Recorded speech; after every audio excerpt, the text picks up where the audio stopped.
pulmonary system থেকে symptom limited maximal exercise testing. The question is, a patient with known history of diabetes and angina has been referred by a physician for symptom limited maximal exercise testing. The pre-test blood pressure is 122/78 millimeter mercury and pulse is 74 beats per minute.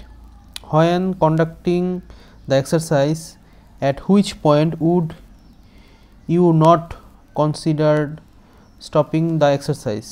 A. Blood pressure changes to 110/80 millimeter mercury during the test. Onset of chest pain during the test. Option C. Blood pressure changes to 240/110 millimeter mercury during test. Option D. Patient feels dizzy. Pause the video and think about the answer and match the answer with your thinking. The correct answer is C.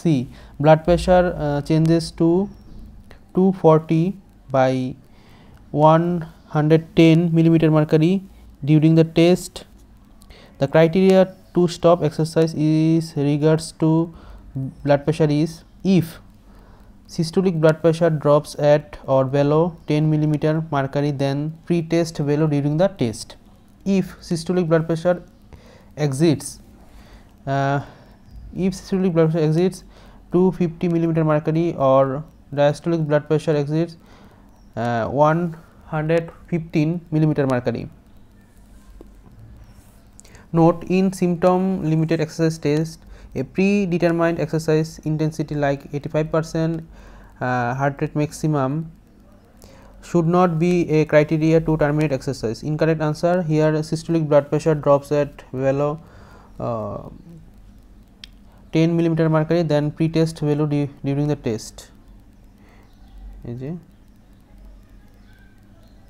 It is a symptom limited test and the patient experiencing angina, therefore exercise is stopped. Patient feeling dizzy is an indication to terminate exercise and can be associated with central nervous system or decrease in cardiac output.